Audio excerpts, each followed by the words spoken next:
Hello दोस्तों, आज हम कक्षा 10 मैथ्स की पुस्तक के सेकेंड चैप्टर बहुपद के कुछ इम्पॉर्टेंट पॉइंट्स को डिस्कस करेंगे। तो आइए डिस्कस करते हैं। बहुपद को इंग्लिश में पॉलिनोमियल बोलते हैं। ठीक है, पॉलिनोमियल। बहुपद बहुपद बीजीय व्यंजक से मिलकर बना है। ऐसे बीजीय व्यंजक जिनमें चर की घात पूर्ण संख्या हो उन्हें बहुपद कहते हैं।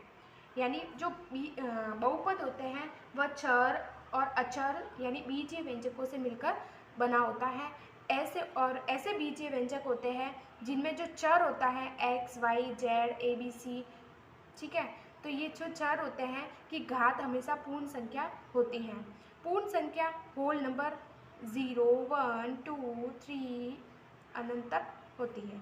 ठीक है, अब x की पावर अगर 1 है +1 तो इसमें एक और दो पद है, तो इन्हें द्विपदीय बहुपद कहते हैं। ठीक है, और x की पावर x या y की पावर हम चर की पावर अगर 1 है तो वे रेखिक बहुपद कहलाते हैं। ठीक है, अब x की पावर स्क्वायर प्लस 3x की पावर 1 प्लस 6। ठीक है, तो इनमें पदों की संख्या 1 2 और 3 तो त्रिपदी है। ठीक है, और घात जो है सबसे बड़ी जो घात है वह 2 है, तो ये द्विघात बहुपद होंगे। ठीक है, अब 3x की पावर 3 प्लस 4x की पावर 2 प्लस 7x माइनस के √3। ठीक है, तो इनमें पदों की संख्या तो है 1 2 3 और 4 यानी 4 पदी है। ठीक है, और सबसे बड़ी जो घात है वह 3 है, तो त्रिघाती बहुपद कहते हैं। ठीक है, नेक्स्ट हम बात करते हैं रेखिक बहुपद की। रेखिक बहुपद का जो विस्तारित रूप होता है वह ax प्लस बी, यहाँ पे x की जगह y भी हो सकता है z भी हो सकता है। ठीक है, तो ax प्लस बी वे बहुपद जिसमें चर की घात क्या होती हैं 1 होती हैं, तो वे रेखिक बहुपद कहलाते हैं।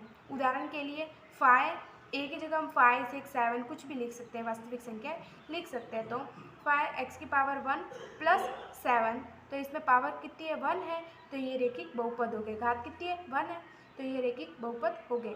और रेखिक बहुपद का हमेशा जो आलेख होता है, जो ग्राफ होता है, वह हमेशा सरल रेखा में होता है, एक सीधी रेखा में होता है।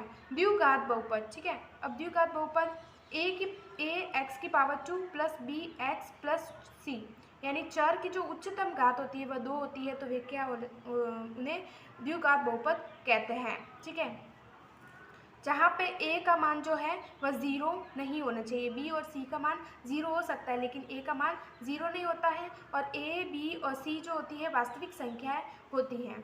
ठीक है, द्विघात बहुपद के शून्यक और द्विघात जो बहुपद होता है उनके शून्यक हमेशा 2 होते हैं, 2 से ज़्यादा शून्यक नहीं हो सकते।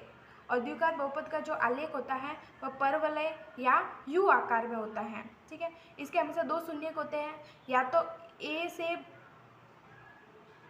a जो होगा वह 0 से बड़ा होगा या फिर a जो होगा 0 से छोटा होगा। तो हमेशा ये आलेख जब a बड़ा होगा 0 से तब ये आलेख बनेगा। ठीक है, जब a छोटा होगा 0 से तो ये ग्राफ बनेगा। ठीक है, उल्टा यू का। अतः द्विघात बहुपद के अलग अलग शून्यांक होते हैं। अतः ये कह सकते हैं कि द्विघात जो बहुपद होता है उसके अलग अलग शून्यक होते हैं। ax की power 2 plus B X plus C, 2 शून्यक। अगर ये जो समीकरण है 1 2 3 ये त्रिपदी है। ठीक है, त्रिपदी है और उच्चतम घात 2 है, यानी द्विघाती बहुपद है। ठीक है, तो इसमें द्विघाती बहुपद है तो इसमें जो शून्यक होंगे वह हमेशा 2 होंगे, तो 2 शून्यक बाहर लेते हैं, यानी x का मान 2 शून्यक, एक तो अल्फा मान लेते हैं एक बीटा मान लेते हैं।